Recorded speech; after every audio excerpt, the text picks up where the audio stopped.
Ladies and gentlemen, please take your seat. The show is about to start.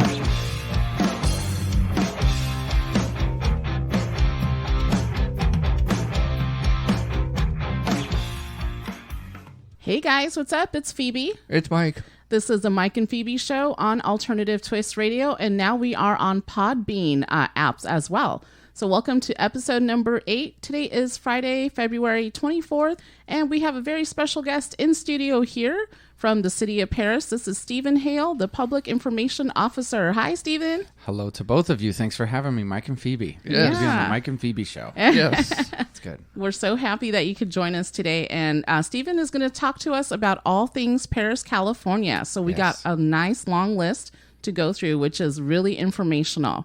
Yes. We're excited to keep our listeners updated on what's happening around the city. Absolutely. That's always a good thing. Yeah. Good. And we're very honored that you're here live in studio. So we're not doing remote. We're not Zoom. You're actually here. Yes, yeah. exactly. So now talking about all things Perris. So I saw on social media that you guys had the Youth Advisory Committee Cleanup Day. Do you want to tell us about that? Yes, that is, first off, I want to give a big shout out to our Youth Advisory Committee that work over at the Statler Youth Center. We've got some staff members that work really hard over there. Juan, Kim, whole group of them, Lou. They all give of their time to work with these young kids who come in, and these students are rock stars. They all do this as part of extracurriculars. Many of them, they're looking forward to their next step, going into college, going into the workforce, whatever it is. They maintain their grades, they maintain their education, they come and do all the extra stuff, and then now we're seeing them give back to the community. And they did a YAC cleanup event. They went out to Mercado Park. These kids rake leaves, they pick up trash, sometimes they scrape graffiti, sometimes they hose down sidewalks, sometimes they work with our public works crew, who'll get in there and they'll clean up the hedges or they'll trim trees, and then they're right there with trash bags cleaning up all the mess that's left behind. They do this on a Saturday morning, guys. So when everybody else is sleeping in until noon, these rock stars get up here and they want to clean up their community. They want to take care of their park. And we can't speak enough about the hard work that they do. They meet pretty regularly throughout the week. The Statler Youth Center is always open. But for them to, it's easy to do that whenever, hey, the sun is up and we're all hang out. Yeah. But when you see young people who are giving back to their community like this, these aren't even technically voters yet. They're just living here in the community, and they go, hey, I want to give back. I want to do my part. I want to do what I can. And so we're really proud of the work that they do. And we had some council members that hopped out there. Council member Maricela Nava was out there. She was helping out with our YAC team.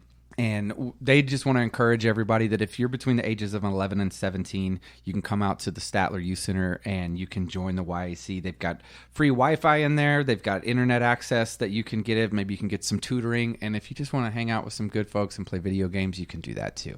So our YAC is a pretty awesome group, and we're really proud of the work they do.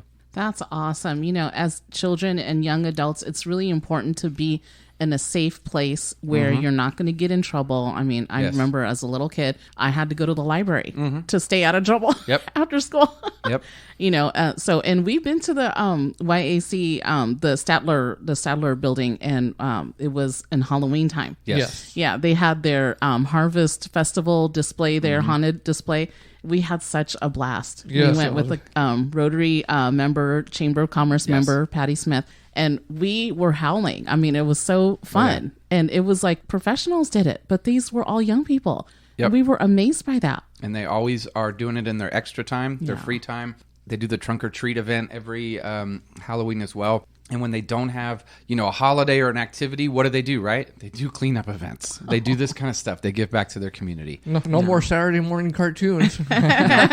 Those days are long gone. But they're doing great work, and I just have to plug them real quick. If you're interested, contact the Statler Youth Center, 951-435-7230. That is amazing. I love seeing young people giving back because, and you were just saying that they're becoming productive citizens. Yes. And that's the future. Yep. That's what we love about it. Yeah. That's very encouraging. Absolutely.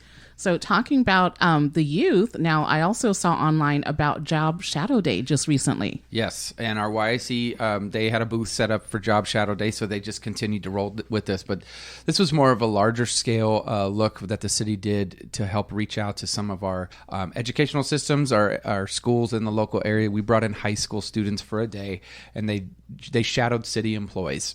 So they were given a chance to fill out a questionnaire of some interests that they might have around the city, whether that's city management, administration, maybe it's human resources, maybe it's public works, maybe it's engineering, maybe it's public health. It could be any number of those things. We tried to prioritize them and get them to as close as their interests as they could. They checked in the morning. They had were able to grab maybe some light refreshments, maybe a banana, some yogurt on the go. Then we assigned them to staff members, and they got to tour everything that those staff members did. They got to go to their spaces. They got to go to the areas that they worked in and see the behind the scenes looks of what happens with city government, what happens in a city organization like that. Afterwards, we brought them back to the Bob Glass Gymnasium. They got to eat a good lunch. And then we had a panel of some of our senior leadership teams. We had some of our city council members that sat down with them. They were able to have a quick Q&A, ask some questions, learn about the history, maybe learn about people's backgrounds. How did you get into local government? Is this a career path for me? And then we exchange business cards, exchange informations. We encourage them to, set up a follow-up email, maybe work towards building some relationships for our future workforce. But ultimately, just giving them an opportunity to see what happens behind the scenes. And it turned out to be a great day. We had several hundred students that came from all kinds of high schools across Perris, all kinds of institutions. All the high schools were represented. And it was just a great day for both the city and all these local students to kind of come together and see what happens in local government. Nice. That is amazing. Having such an impact on a young person's life as well. You see that little light bulb click in their mind and be like, oh, you know what? This is really kind of interesting. Or, maybe this is not what I thought it would be, but how about doing something else? 100%. And finding a stable job too. That's really good. Right. And everybody knows as you're getting close to the end of high school, the security blanket starts to fade off a little bit, and you're just kind of going, what's next? What do I do? Yeah. And I think the best thing that we can do is give our young people options right now. And the city's working hard to give our young people options, give them different looks at things, maybe consider this, maybe try looking at it from this perspective. And it's just really great to see that partnership work between our schools, our school districts, all of our superintendents that are involved with that, and then bring them in. And then also to see our council and our city leadership provide City Hall as an opportunity, like, hey, consider this. Let's bring you in and let you have an inside look. We did hear from a lot of adults that were like, well, hey, I'd like to get a part of a Job Shadow Day like that as well. But unfortunately, this one's just for the young people. And so we were excited to host them and have them for an awesome Job Shadow Day. Wait, man, what about me? Oh, come on. That's right. I mean, it makes sense because it's so open to young people and because they want to look at that next step in their future. Mm-hmm. But there's also adults who kind of need a little bit of that too. Sure. So, that is a good idea. Sure. So let's see here. Next, we have the Black History Month. We're in the month of February now. We're almost done with it. But you want to tell me about Black History Month and all the activities you guys had going on, the events? Sure. We've had quite a few different activities that have happened over the course of February. February is Black History Month. And here in Perris, we just try and amplify some of our African-American voices and some of our heroes that have been here. Across the country, people are celebrating Black history and all the work that African-Americans have done in this community, in our country, across various different states and various different arenas, and we wanted to do that here in Perris. We've highlighted quite a few of our own local heroes. The first one that we did was Miss Margaret Briggs. We highlighted a coach. She's a pastor here in Perris. Mr. Lemuel Neal, who's a local referee. He's been refereeing high school sports, middle school sports for a couple decades now. And then one of the folks that most people know is Coach Marvin Williams, who coaches over at Perris High School. Last year, he hit his 600th win in college basketball. In California high school basketball. And there's not many people that do that. He's pushing towards 700 wins right now. That's an incredible accomplishment. That's happening right here in our backyard. And these are people that sow into the Perris community. Yeah. These are people that they look at the young people across our community. They look at adults. They say, how can I help? And they are heroes in our community, and we wanted to honor them. We also ran some social media marketing campaigns for this. We wanted to highlight the work of African-American film directors. We did 5 black films in 5 days. These are black films that were done by black directors, and we wanted to make sure that we highlighted, hey, if you haven't seen this, go check this out. Go see these movies. Go see these videos. We highlight some black businesses that are owned. We work in partnership with our Riverside County Black Chamber of Commerce to do a lot of that. There you go. And so drive interest and drive traffic towards those businesses. And the way that we did all this is we brought in several of our African-American employees, and we asked them, what would you like to see? Let's hear from you. Let's hear from you how we can help. And it was a good collaborative effort between, our Perris TV team, those of us who work over at the Muse, our IT department, our city leadership and our city council, and then our employees as well. And we're really proud of the work that we did. We have more work to do, but we're going to continue moving forward with that. And all in all, it just turned out to be a great month for us to recognize and celebrate the accomplishments of those black Americans in our community. Fantastic. That is awesome. And I wanted to ask you, now I know you told me before, but I don't know if a lot of people know the history of the Muse. So you were talking about naming your TV, not the TV show, the YouTube and your weekly Muse. So you want to tell us about the history, why it was named the Muse? Sure. So we started to look at, some things that are in our community. Another person that we highlighted was our planning commissioner, Mr. Hammond, who's been in this community for years. Many of the work and all the retail that we see around the city was started at his desk on the planning commission. So we wanted to look at what we could do locally and how we could highlight that. And that's where we brought in the Muse. And the Muse is named after Clarence Muse. Clarence Muse was one of the first African-American actors, and he was from Paris. He was one of the first that was able to be shown on screen, on camera. And we named our TV studio. It's called the Clarence Muse Center, and then we named our TV show in his honor. Every year in October, we do a little feature on him for the work that he did. That was his birthday, right here in our own Paris community. That's the legacy that we have, and so we wanted to make sure that we did that and kept that for his keepsake, for his namesake, with the studio and for the actual show. So every time we reference it and every time we sign off, thanks for watching the Muse, or we're coming to you from the Clarence Muse Center in Paris, California. That's where we get an opportunity to remember him and the work that he did. I like that you guys highlight that and name the studio and the show that you guys have after someone who's so important from our very own community. Yep. So that's awesome. That a lot of people don't know about. Yeah. That a lot of people don't know about. So we're really proud of that. Yeah, I like that little history lesson. Good. Because I always wondered, that's an interesting name, the Muse. Why would they call it the Muse? Yeah. I tried to find a play on words, the Muse, the news, whenever we were naming it, and I think it worked out. I think it worked out with his last name. So Clarence Muse, that's all in his honor right there. Yeah. True. Yeah. I love that. So, and for further details about the Black History Month, all the heroes that's been highlighted, go to City of Perris social medias and you'll see all the detailed information there for everyone that's been highlighted this month. Yes. Yeah, and I did see also on social media, this just happened a few days ago, the International Mother Language Day event. You want to tell me about that, Stephen? Yes, that is a very special event to this city council. It's special to our Bangladesh community here in the city. This goes all the way back to 52, I believe. February 21st. Was the day.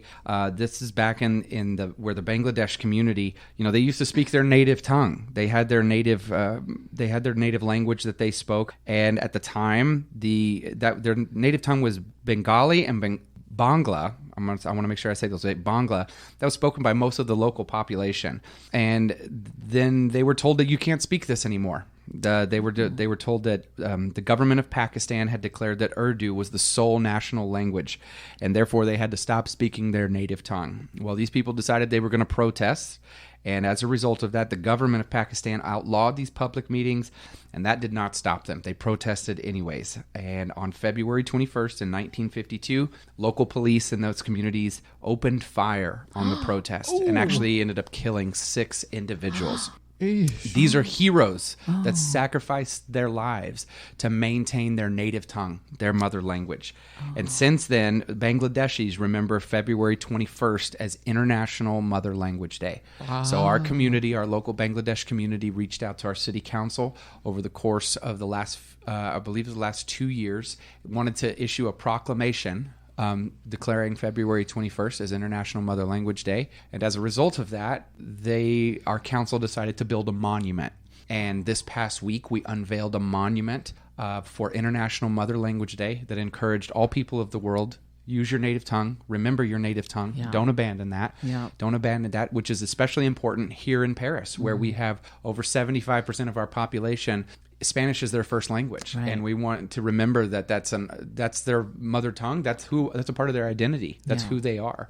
So yes, this is a Bangladeshi holiday, but it does extend to all people of the world with other backgrounds and other languages. And the awesome part about this is the city, after working through this, we had some incredible dignitaries that came to this event from Bangladesh for the unveiling of this. And that included, I want to make sure I'm respectful to his name, but that included the Honorable Dr. A.K. Abdul Momen, who is the Foreign Minister of Bangladesh, and Samia Anjum, who is the Consul General.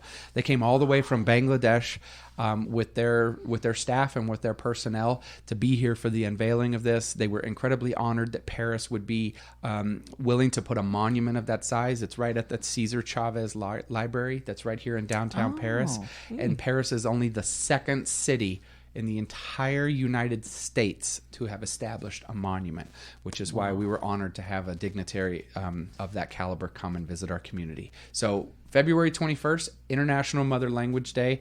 It originated as a Bangladesh holiday, and it still is in their community, but we want to look at that even in our own community, in all communities across our city, to say, remember your mother tongue. That's where you came from. That's who you are. That's a part of your identity, and it's welcomed in our city. You know, it's amazing how that such an amazing monument is built, honoring everyone, honoring the Bangladesh, community people here, but also out of such a traumatic and sad and tragic event would come such a good thing. So it's good that we honor people like that and honor our mother tongue, everyone's mother tongue. And it is a beautiful, beautiful monument. I would encourage everybody to go down right outside the Cesar E. Chavez Library, right here in downtown Paris, across from City Hall. It's a very large monument as well. It's a great, beautiful piece of architecture that we've established. And then if you want, you can go inside the library. And one of the other things that we did during the unveiling was we dedicated in the library. There's a corner for Bangladesh literature, and so you can learn about that, and it's right there inside the library. So take the kids down, learn a little bit, get an education, get educated on this holiday and why this is an important thing. And again, if you have a mother tongue, we want to encourage you to continue using that, pass that on to your next generation of children, and remember that that's who you are.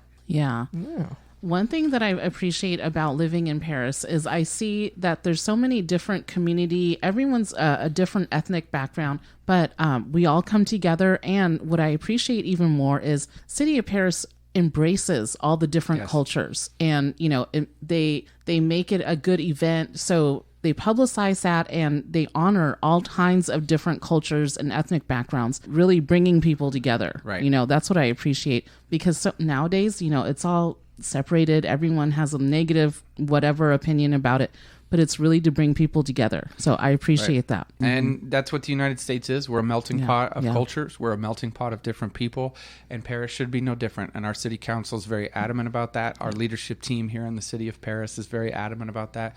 We have a responsibility to all residents, and as such, we should be treating all residents with quality and fairness, just like we're supposed to be as the dream for America. We should maintain that same vision here in Paris, and I'm proud to work for a council that does that. Yeah, exactly. Yeah. Very nice. And another thing that I saw online, you want to tell me about the adaptive program? What is that about? Sure. So we have our adaptive programming this is a program that we're launching on March the 2nd. It empowers individuals of all abilities to learn through just various techniques for programming, adaptive programming. It's an inclusive way to socialize and bring wellness that's unique to each person's specific needs.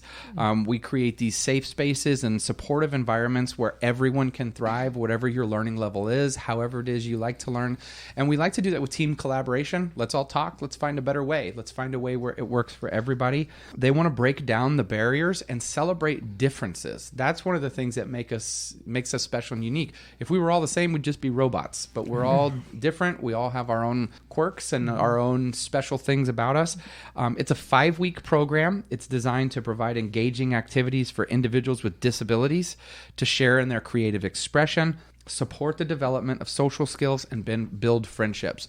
So we don't want to look and just say, this is the way you have to do things. We want to find special ways or unique ways where those with disabilities can learn and they can adapt to some of this programming. It's only a $5 cost per session. Like I said, there were 5, and we want to encourage people to go register on our Civic Rec portal on our website. If you just go to cityofperris.com, you type in that search bar right at the top, Civic Rec, it'll give you the option to sign up for those classes, $5 per session, or you can call 951-435-7230. That's awesome. Now, is that open for children and adults? I believe so. Okay. I believe so. And you can call and get specifics on which class is in place, and they'll be able to help you get set up for that. But it really is trying to be all-inclusive for everyone. That is fantastic. Yeah, good. That's a lot of new stuff that, I mean, I haven't been involved in the past city where we were at, 29 Palms. I would imagine, though, that they wouldn't have all of this awesome programming that you guys have, celebrating things.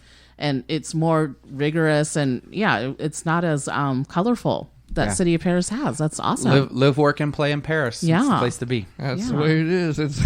It's been like that for a long time. Yes, indeed. Yeah. Yes, indeed. And talking about that, how about the Public Art Initiative? I've seen that around, too, on social media. The Public Art Initiative, we're so excited to get this underway. We have, this was established in 2019 through an approved public art development impact fee ordinance. So the City Council established an ordinance in place where we are able to ask for that impact fee. The initiative supports cultural and artistic resources, visual artwork, performing arts, architectural resources, with the overall goal to implement programming and events. And this is specifically to focus on cultural and artistic outlets. That's what we want to do. We want to bring the art that's already existing in our city and put it at the forefront of our community. Whether that's the cultural arts, whether that's traditional painting, whether that's music, whatever it is, we want to see that come forward. And so we have a new program. This is our community engagement program that we're looking forward to. We're accepting applications right now for that program. This is for if you're interested in hosting a cultural event or a local art event, it falls under the Public Art Initiative, and we want to hear from you. We want to help be a part of your event, or help you set up that event, or help you navigate through that. The program was developed to support sponsorships to local organizations and to support community events that integrate the culture and public art, because ultimately this enhances the vitality of Paris. We've been talking about the diversity of Paris. We've been talking about the uniqueness of Paris, and this is how we do that. This is how we continue that through the arts. So if you're interested in this, you can, very simple email, contact us at publicart@cityofperris.org. There you go. Easy peasy. That is amazing. I love that City of Perris is having so many different programs to help the community and engage the community too. Yes, indeed. That's awesome. And talking about engagement, I've also seen Let's Take a Hike. Yes, let's take a hike. So we're going to go watch the weather for this one. Yeah. That's coming up this Saturday, which I would encourage everyone to follow us on social media so that you can get updates depending on how the weather goes out. But as of right now, we're hoping to have a take a hike starting at Frank Eaton Memorial Park. That's this Saturday, February 25th. It's important to check in for this. What happens a lot of times is folks show up at 8:30 and they're just ready to go on the hike or the bike ride. No, you have to come check in. And why do we want to check in? Because you get a raffle ticket and you might get some prizes out of this. There you But go. also we want to make sure that we have the right amount of people. We have the right amount of folks whenever we all disperse. Some people are a little faster. Some people are a little slower. So you got to check in. Be there at 8 to check in. This is an intermediate hike, but you're going to want to bring some hiking boots. Don't come in your flip-flops. A lot of people like to wear Crocs. Don't come in your Crocs. He's got Crocs. Mike's got Crocs. Not on a hike, Mike. Don't look at me. I mean, He's got like 3 pairs of the plastic shoes. I love my Crocs in my downtime too, but that's not the best option for a hike. So bring those out. And again, we were just talking about Civic Rec. Go to our website, type in Civic Rec in the search bar, and that's how you get signed up for the hike. And that's how you get your raffle prize there too. I'll hike over to get the raffle prize and hike back to the car. Your little plastic Crocs. Yes, ma'am. Oh, that's too funny. And talking about other City of Perris events, how about the City of Perris bulletin board? I saw that just come up, right? Yes. So this is new. This is the last one I got for you today. This is new, though. This is the City of Perris bulletin board. We've created a new Instagram account. You know, we get a lot of requests across our pretty much every day we get requests. Hey, can you promote my business? Hey, can you tell everybody I have job openings? I'm hiring for somebody. Hey, we're running a special this weekend. Hey, we have this event that's happening. And to be honest with you, we get so many, we just can't put them all on our Instagram or on our Facebook. There's also certain regulations that we have as a city of what we can or can't promote on our main page. So we decided to create a bulletin board. And now if you have an event, if you have a happening, if you have an activity, if there is maybe you're hiring, you need 10 good employees, or maybe you're just giving away haircuts for free on whatever your event is, we can put that now on our bulletin board. I would encourage everyone to go and follow this. The Instagram handle for this is at City of Perris Bulletin Board. And if you have submissions, you can send us a message through that channel, or you can email us directly at copbulletinboard@cityofperris.org. Now, all of these are submissions. They have to be approved by our staff. Make sure that things are appropriate. We might let you know, hey, you left maybe you have a flyer that you want us to post, and maybe there's a spelling error, or maybe there's something. So we want to make sure that we're just checking and cross-checking everything. So double check your work if you have a submission that you want to come through. But we'd like to help promote you or help promote your event or your activity. But we're going to do that now on our City of Perris bulletin board, and we're going to try and keep our main Instagram and Facebook feed more specific to city activities as they come and originate out of the city. But we do want to have another platform for our residents to follow along about what's happening in their community events. So if you're not already now, go follow COP Bulletin Board, and you can find out what's happening in your community. Nice. I love that. And I have a question about that. Now, we deal with submissions for our musicians all the time, every day. So one thing I wanted to ask, what's the turnaround times? Let's say if I had an event, say Saturday, this Saturday, I wanted to promote, let's take a hike, let's say, can I send it in today? Today's technically Wednesday. So through the magic of radio, we're going to be airing on Friday. But can I send that to you today? Or how about if I give it to you on Friday for Saturday turnaround? That's kind of quick. We're looking typically for a 72-hour turnaround. Okay. And the reason that is because twofold. Number one, we need to check the work and make sure that it's accurate. We need to make sure that your event that you're asking for is actually going to be in the place that you're having it, or if you have a business, that the address is actually for that business, or whatever the activity is. So we like to just have a day where we can double check that. We can make sure that things are in place. The other thing is this. We get a lot of submissions, and if we can't promote everybody immediately all the time, and there are various algorithms that we have to follow on social media as well. So we schedule all of our posts, when they should go out, when they should post. And sometimes we schedule them just to space them out a little bit so that things don't get lost on our news feed, or that things don't get overpopulated and then people miss things. So we ask for that 72 hours so that we can review it, we can post it. So I can't guarantee that if somebody comes in, you forgot about your event on Saturday morning at 8 a.m., and then it's Friday night, and you realize, it's 6 p.m. on Friday night. I need the City of Perris to post this.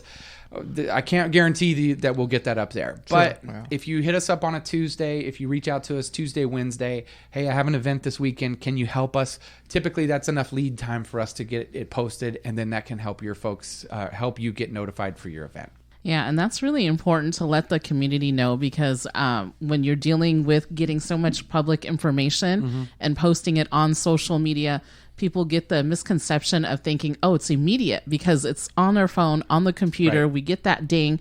We're able to check it real quick, but there's more work to be done behind it. Yes. Yeah. There's more work to be done behind it. And without trying to teach social media classes or anything, there's a lot of other activities or other material that goes out on social media.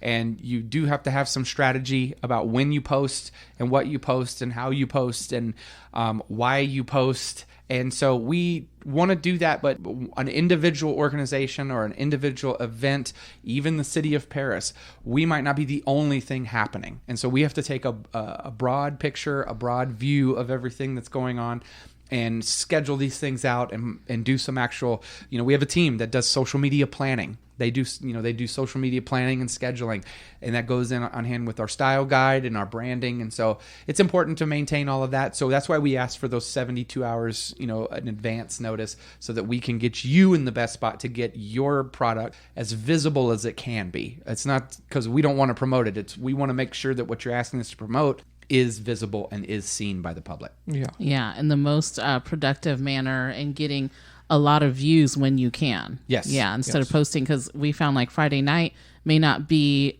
you may not get as many views on social media than in the morning time. Yep. Yeah. So, or especially on a Monday. Yeah. On a because Monday. Friday everybody's already out partying, God knows what. Yeah, most people are out and about on Friday nights, out and about on Saturday nights, and or they're spending time with family on Sunday mornings. And so you have to be a little strategic about when you post that. Actually, one of the best times to post on social media is people's lunch break. Because what do they do on their lunch break? Yes. They pull out their phone on their lunch break. So anytime you can get something posted in that noon, 1 o'clock hour, that's really peak time. But it's tough to get 12 different items out between noon and 1. Not everybody can be seen. Not everything can be visible like that. So we do have to schedule a little bit. True. Yeah. Now, I did write down some other things that I missed. I forgot from the last time, or our very first tester session. The pothole hotline. Yes. Do you want to tell us about that? You have the number, or I know I kind of just brought that spur of the moment on you. I'll have to see if I can dig it up here. Yeah. But the pothole hotline is a great place. If you hit a pothole in the City of Perris, we want you to call us in and tell us where that pothole was, and let's see if we can get somebody out there to fix it. Let me see if I can pull up this phone number real quick here. Because Mike and I, when we're driving around town and stuff, as soon as we know the pothole's going to happen, because we know we drive over it or around it oftentimes, I've always been thinking, I forgot to call the pothole hotline. Yes. And now that I know that you guys have the pothole hotline, then it's even more prevalent in my mind, because I always think, oh man, I got to call them. If I don't have it on my phone, then I forget. I see a bright light and then all of a sudden I forget, so it's important. So the pothole hotline, 951-435-7215. And if you're at after hours, we do have an after hours number. That number is 909-955-6504. You can always, if you see a pothole, the best way to do this is just to email us at PW, that stands for Public Works, but PW@cityofperris.org. If you can send us a picture of the pothole, that would be really fantastic. But most of the time, we need a good cross street, as close to the address as you can get for that. And then our Public Works teams, we're going to repair it. We want to work to get out there and repair it. And we'll try and get out there as quick as we can during business hours. We always want to do our best to keep our roads safe and keep people safe. And so, pothole hotline, give us a call. We want to help out. I like that. So it's pw@cityofperris.org. That's okay, correct. That's the email. I got that. And another thing that I forgot to ask last time, the accessibility survey. Yes. Is that too late? Yes, it is. We closed that out. We closed that out the first week of February. Our staff is going over the results from that. That's about a year-long process in discovery, trying to get some results on that. And so we should be seeing these results published and seeing those come to fruition based on those results. I know we had a good turnout for this. We had some good public participation, but those that survey is closed, and we look forward to seeing good things come out of that survey. We got some good community engagement out of that, and hopefully we can make sure that our ADA folks we're in compliance with everything that they need, and we've got access for all those with disabilities, and that's kind of our focus on that, and we'll have those results out shown soon. So was that just for local businesses, like the entrance, like the ramps and things like that, or is that more comprehensive? Yeah, it's more comprehensive across the city. How is the city doing? Are we doing a good job? Where can we improve? Have you noticed something that we've missed? Have you noticed an area or something that we can really focus on in this area? A lot of it has to do with parks, and a lot of it has to do with how you're involved with the city. How much do you transit in the city? Do you walk a lot? Do you take public transportation? Do you drive and look for parking? Or are you just a commuter that comes into the city, but you leave after your working day? So a couple different demographic questions in there, a couple different ways that you could have explained how we can do better. And I think it'll be good. I think the results that we get will help make a good impact moving forward. That's fantastic. Yeah, nice. I really appreciate that City of Perris looks for the feedback from the community. Yes. For everyone. That's really important. Yes, ma'am. Let's see here. What else? I think that was it. That's a lot of good information. It is. And now it's already going to be March coming up soon. Yep. So it's a whole other list that we have looked forward to. A lot of events coming up, I imagine, in the springtime and summertime. So I'm looking forward to hearing what City of Perris has to offer us. Yep, we'll have some good ones that are coming down. Only 10 more months until Christmas. I know. So we'll get moving here. Yeah, I love that. So, Stephen, I'm so glad that you're able to stop by and talk to us about all things City of Perris. And I look forward to our next session in another 2 weeks. And so this is Phoebe. This is Mike. And this is a Mike&Phebe Show. We have Stephen Hale here from the Public Information Officer from the City of Perris. Thank you, Stephen. Thank you for having me. Appreciate it, guys. Thanks for listening to the Mike&Phebe Show on Alternative Twist Radio. If you missed any past episodes, just search the Mike&Phebe Show or Alternative Twist Radio on any major podcast app.